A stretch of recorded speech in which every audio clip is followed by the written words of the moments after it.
Yo, what is up everyone? This is OJ over here from PlayerEssence and welcome to another Nintendo Switch news video right here on the PlayerEssence YouTube channel. Yo, seriously guys, thank you for all the love and support. You guys are amazing and let's keep this up as we ride toward the launch of the Nintendo Switch. But we've got a lot of big news to talk about because Laura K. Dale from Let's Play Video Games has outlined the Switch lineup as she sees it. So it's not going to be necessarily every single thing that's going to be coming, but just some games that she has heard about, and it's pretty freaking awesome, including a Xenoblade Chronicles X port coming to the Nintendo Switch with potentially new content added. So let's go ahead and get right into it. So she's saying that the system will launch the Nintendo Switch on March 17th in the PAL territory, so Europe, and the same week worldwide. So day one, here is the lineup that she does know of. We've got the new 3D Mario game that's shown in the reveal trailer, Mario Rabbids RPG, which Nintendo is overseeing to ensure day one availability,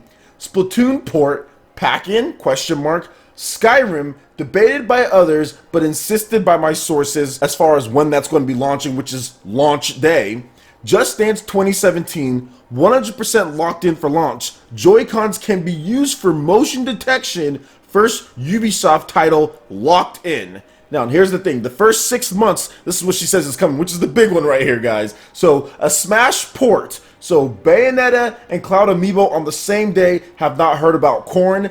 Legend of Zelda Breath of the Wild, both the Switch and the Wii U versions. Summer launch with a demo in development. Telltale, Guardians of the Galaxy, very near launch day. Weekly episodes leading into the new movie that's coming out. Mario Kart 8 port with minor additions. Xenoblade Chronicles X port. Oh baby, we're going to talk about that one. And that is late summer. She also added that the Silver Case should be launching in the first 6 months. And for those of you guys who don't know, the Silver Case, it was actually an adventure visual novel video game developed by Grasshopper Manufacturer. At least that's what I think the Silver Case she's talking about. That game is coming to PlayStation 4 early 2017. So she's saying that game is also coming, as far as the remastered one, is coming to the Nintendo Switch. And Grasshopper Manufacturer is listed on the developers as far as third party for the Nintendo Switch. So yeah, that can definitely be real. And then a Mario Maker port as well. So there's also some more games that she talks about here, which we've heard about. So Pokemon Stars, that's initially slated for summer, but may have slipped to autumn. Sonic 2017. Pikmin 4. Now here's the thing about Pikmin 4. It's no longer called Pikmin 4, but now it's called a Pikmin reboot, and it's coming autumn. And then in 2018, she says there's going to be Beyond Good and Evil, not a direct sequel, semi-reboot, and Switch exclusives. Really interesting there. And Laura Kate Dill, once again, she just says, for folks who have been asking, this is my best attempt to lay out the Nintendo Switch software support as I understand it. So we're going to talk about this because there's a lot to talk about, and I think there's a lot of cool stuff here. So let's just talk about the launch, obviously, and when it's launching. March 17th, mid-March, mid to late. That seems like it's going to happen. Obviously, Nintendo does like to do stuff like that as far as the day that it's launching, because if you actually go here, and I'm going to pull up my calendar, so let's just go forward to March. Okay, so March 17th, that's a Friday. Obviously, if it's launching that same week, Friday, Saturday, Sunday, something like that, or if it's Thursday, I definitely think mid-late week, that definitely seems like Nintendo, so I think that is going to happen. As far as the games, now the games are really interesting. 3D Mario, yes, that's great. I think that's going to be a launch. That reminds me of Super Mario World, that reminds me of Super Mario 64. All of those games, or Mario 64, that's great. You want to have a great, big 3D or new Mario game at launch that's really innovative or that's pushing the boundaries as far as gameplay at the time. And New Super Mario Bros. Was not that game. There was a lot of rehashed ideas with a gimmick thrown on top of it with the gamepad. This is going to be a little bit different. We've got a brand new Mario game that's looking to be a little bit more like Mario 64, Mario Galaxy, and probably throw in its own little, pizzazz or oomph to it. And with the power of the Nintendo Switch console, the sky's the limit as far as what Nintendo can do with this new Mario game. Alright, so we got a Mario Rabbids RPG. Obviously, you guys heard me talk about this. A lot of you guys were like, man, Ubisoft is pushing Rabbids on us. I do not like this. But the funny thing, guys, is that it's just a game. It's a game. It's an RPG. It's meant to be fun. Let's give the game a chance. Let's actually see what it can do first. Guys, this is much better than, like, let's say a mini game collection coming. It's probably going to have a lot of cool stuff in there. I understand not everyone loves the Rabbids. I don't love them either, but I love great gameplay. I think part of the Rabbids hate too is just how bad the games are, because the mini games are really bad. I think if this is a good game, and if Ubisoft and Nintendo can make sure that the Rabbids are kind of formulated in a way that's not like too annoying, but annoying enough to where you want to beat the crap out of them, then I think that it would be a good idea. The next thing in here, Splatoon port packing. We've talked about this, and this is one of the things that I actually reported on first. Funny thing here, not something where I said I think or maybe, but I actually said I have a source that can tell me that Splatoon will be on the Nintendo Switch, and I think that's happening, obviously. I reported on that months ago as far as something that I heard. So, yeah, definitely. Skyrim, so yeah, I mean, will Skyrim make it for launch or not? She's saying that it's being debated by others, but insisted by our sources.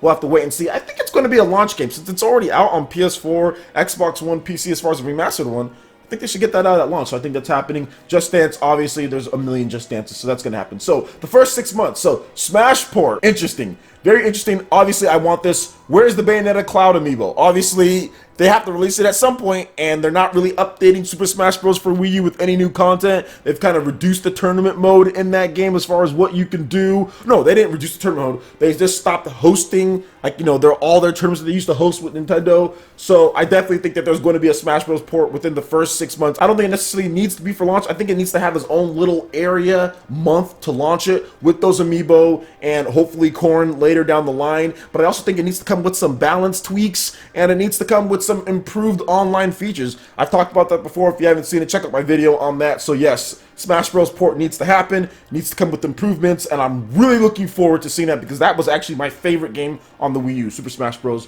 For the Nintendo Wii U. Alright guys, so Legend of Zelda Breath of the Wild, yes, Switch and the Wii U version. Very important. I think that some people are really upset that it's not coming. I will be fine. There will be plenty to play. We've got a new 3D Mario game. You got the Rabbids RPG, potentially Skyrim. No, it's old, but still Skyrim there. So for me, there's going to be plenty to play. And Legend of Zelda, although it would be great the sooner we get it, that's fine if it waits a little bit. I'm completely fine with that. Summer launch, demo and development. That would be really cool if they had a demo at the launch of the Nintendo Switch. That would actually be really awesome. Be like, hey, it's going to be available this time. So yeah, I would really like that. I would really like that. So we'll see what happens there. Telltale Guardians of the Galaxy, very near launch day, weekly episodes. I'm not big on weekly stuff and movie tie-ins, but hey, that's cool for people who want it.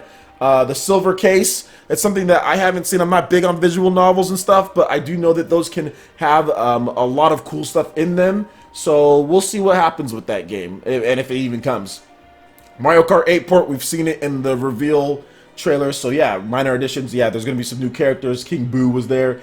And the Mario Maker port. So yes, definitely going to talk about the Mario Maker port a little bit. I do not like Mario Maker, guys. I just don't like the game. I just don't like making the levels. I don't like looking at all the bootleg levels that people make. I don't like dealing with Nintendo's infrastructure. If they vastly fine-tune that infrastructure as far as how to upload levels, how to download levels and everything, maybe I'll give it another shot, but I'll be honest, probably not, guys. I don't like the game at all. No, I won't be buying that at all, no matter what. We're going to go back to Xenoblade Chronicles X port. I want to talk about that at the end, but I do want to get into a couple other things. I want to talk about Pokemon Stars, and I want to talk about Xenoblade Chronicles X port at the end. So let's talk more. We're going to shift over to Pikmin 4. No longer called Pikmin 4, but now a Pikmin reboot coming this autumn. So here's the thing. Pikmin, as it currently stands for me, is not a buy. I bought Pikmin 3. I really tried to like it. I don't think I didn't review the game. I mean, I thought it was okay, but just the general base of how Pikmin operates, just like throwing the Pikmin and then just how you're just kind of going around, it's just not for me. I've tried to like the game, but it's really just not for me. If they reboot it and they make it a little bit more into a genre, like more of an action or more of something else, then I'll play. And not a 2D platformer, guys, and not a platformer either. If they remake it into something that's a little bit more enjoyable for me, I might try and pick it up. But as it stands at this point, I'm not really a big fan of Pikmin, and I won't be buying Pikmin 4. Especially with all these other games, I will not be buying Pikmin 4 if it comes out and it's like Pikmin 3, but just different. But if it's a reboot and it does things differently and the gameplay is changed up, then I might consider it. 2018, Beyond Good and Evil. Obviously, we don't know much about this, but we do know they're working on it. Really cool to have Ubisoft and Nintendo working together to get these type of games on the Nintendo Switch. Sonic 2017, interesting. I bought Sonic Generations for the 360, the Xbox 360, and I thought it was pretty cool. I need to see a consistency, more like it, from the Sonic team. I want to make sure that this game is good. I hope it's good, and hopefully they can make a game that really just lives up to the legacy of the Genesis games. and they can really find their niche. If they go off of what Sonic Generations had, but actually make it to where the gameplay was a little bit more smooth, a little bit better, and some of the free roaming parts, Knuckles and things like that, then I'll be happy. If not, then it's going to be like lots of Sonic games. You get hyped up for it, and then it ends up failing like Sonic Boom. So let's get back to a couple different things. I'm going to talk about Pokemon Stars first. So Pokemon Stars, I have been playing, I'll give you guys my updated impressions of Pokemon Sun and Moon. I have been playing Pokemon Sun for hours on end. Yesterday, I picked it up, or actually 2 days ago, what was it, Friday? Yeah, Friday, I picked it up after work. I was playing it all day Friday. I'm recording this video very early on Sunday morning, so I haven't been able to play it today, but I'm going to play it a lot today. It is phenomenal. Compared to Pokemon X and Y, at least that's, you know, that's the last Pokemon game, main Pokemon game that I played. I didn't play Alpha, Omega, Ruby, Sapphire, so I know they probably made some of these adjustments in that game. I really love what they've done with the movement. The movement is full analog 3D control. Some of the frustrations that I had with Pokemon X and Y was that the analog control, there was no analog control. You just kind of ran like you still ran on the Nintendo DS, which I did not like when you have that analog stick there. So it wasn't true analog movement. I really wanted true analog movement, and this one is definitely more in tune with that. So that's the first thing. The next thing, the graphics. They've improved the graphics a lot as far as just how the sprites look, the character models, a lot more big, a lot more full, more vibrant. Pokemon X and Y, as far as how it looked, it just looked more like a DS, just upgrade a little bit. Now in battles, obviously it looks kind of similar in battles, but just out of battles, the way that the character models look and everything, much better on Pokemon Sun and Moon. And another thing that I want to talk about, guys, is just the flow of battle, the tools that they give you as far as reading information on the moves, as far as taking care of your Pokemon right after battles, as far as the Pokemon Anami or whatever that was in Pokemon X and Y. They actually fine-tune that to where now you can just like kind of like do it right after battles and like comb them off or brush their hair or, you know, heal them with certain things. Like I said, I don't know if they added these things to Pokemon Omega, Ruby, Alpha, Sapphire. I just know that they added them here, and I really like that type of stuff. So you can go in there and build your happiness with your Pokemon. The gameplay flow is really nice. It's really fun. The new Pokemon designs are awesome. I love how the Pokemon look. I really like just everything about it. A lot of just the battling and being able to use the experience share, the way that they've done it. I know they changed that a while ago, but for me, it's just cool. You get really early, build up your Pokemon. It's just a lot of fun. I've been having a ton of fun with Pokemon Sun, and I cannot wait. I mean, seriously, guys, this is just on the 3DS. The 3DS 240p screen, obviously handheld, you know, you can't just relax and play on the TV. Think about a Pokemon game in 1080p on your television. This is like type of Pokemon game, Pokemon Stars. This is going to be phenomenal. They're saying that it's going to be slipped to autumn. That's fine. You have all these games beforehand, and autumn would be great. This would be a great holiday title, a great near holiday title for the Nintendo Switch, and it's going to move tons of consoles. Obviously, they're going to put new content in there, new Pokemon in there, and probably give people bonuses. There's just so much stuff that you can do with the Pokemon franchise and how the Pokemon company is treating it. I'm super excited. It's 1080p Pokemon on your television screen. I have to have that, and it'll still be mobile. Yo, shout outs to Nintendo Switch, guys. Shout outs, because when games like that come out, I think it's been really cool. So awesome stuff there. And then let's talk about Xenoblade Chronicles X. Now, I said this before. I said that I wanted a Xenoblade Chronicles X port on the Nintendo Switch because there's a lot of issues with that game as far as the open world. Not a lot of issues, but there's some issues that I have with it. And if you guys didn't see that video that I talked about, it was basically 3 ports that I want to see, 3 Wii U games, or 3 games from Nintendo's past that I want to see remastered for the Nintendo Switch, and Xenoblade Chronicles X was one of those. And I really think this game needs to be remastered for the Nintendo Switch, and I'll tell you why.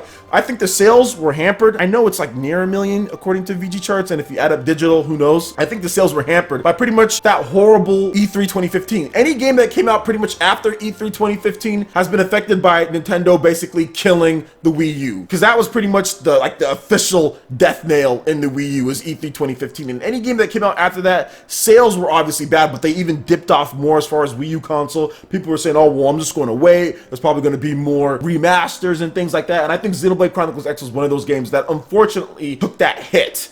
And I think that if they release it and it fixes a lot of the issues that Xenoblade Chronicles X did have and potentially add stuff like voice chat to the online multiplayer, smooths out the open world, improves the graphics a little bit, I really think that it can be just as successful, if not more successful, going forward in the future as far as that franchise, the Xenoblade with Monolith Soft. Now, I really want them to do this, and I think that they can improve on a lot of different things. And the major thing for me, which I said in my video before, but I'll say it here for those who didn't see it, is the gamepad implementation. The problem that I have with it is that it's good implementation, right? You can mine, you can see different things, but it's forced implementation. I don't like when games force you to use the gamepad, where if there is a Pro Controller as an option, you should be able to use the Pro Controller 100% of the time. You shouldn't have to switch between controllers if you are offering Pro Controller support. People who have a Pro Controller must switch back and forth and look back and forth between them when they're opting to use the Pro Controller. And that's the problem that I have. When I was playing Xenoblade Chronicles X and I was grinding, and sometimes I had to look and mine and do things, I didn't like the fact that I had to look back and forth between using my Pro Controller, the TV, and then using the gamepad. If you're using the Pro Controller, you should just have the option to see all of the mining and see all of that on your TV. You shouldn't have to be forced to look at your gamepad, because obviously you've chosen to use the Pro Controller, not the gamepad. So that forced implementation was not good. With the Nintendo Switch, that will be gone. And that was one of my major issues with Xenoblade Chronicles X, which probably made me not play it again, replay. Same thing with Tokyo Mirage Sessions, like I said. I didn't replay it again because of the gamepad implementation, just because they force you to use it when you're using the Pro Controller. So that's one thing that I really want them to make sure that they sure up if this does come out. And with the Nintendo Switch, obviously, they'll have to, because the Nintendo Switch doesn't have dual gamepad type of play. So they're going to have to fix that. So really looking forward to that, and hopefully a tease of their next game. And I know Soria Saga, she's one of the wives of the developers or whatever like that, she was like retweeting January 12th and stuff like that. And you know, whenever she tweets, that means something's going down with Monolith Soft. So let's hope it's that, and a tease as far as a look at their next game, because I'm really wanting to see Monolith Soft potentially get into some other games or make a whole new RPG. And with the Nintendo Switch on their architecture, it's going to be a lot easier going forward for them to make massive open world games, because of what Nintendo's doing with just the power of the system, what they can access, what they can do. Xenoblade Chronicles X took way too long, and even Xenoblade Chronicles on the Wii took quite a bit of time and almost didn't get released here in America, just because of how long it took with that architecture and the constraints that they have. With the Nintendo Switch, they have so much more room, they have so much more flexibility with the architecture compared to Wii U. Just what they can do with the system, I'm really looking forward to what they have to offer. So let me know what you guys think in the comment section below about all of this news. I'm super excited, obviously, so I think this is going to be pretty freaking cool. Alright guys, that wraps it up for this video here. Go ahead and hit that like button if you did like it. Lets me know you guys want more content like this going forward in the future, and subscribe to PlayerEssence for more news, reviews, trailers, tips, and tricks, and everything in gaming. Thank you so much for watching, and we'll see you for the next video. Peace!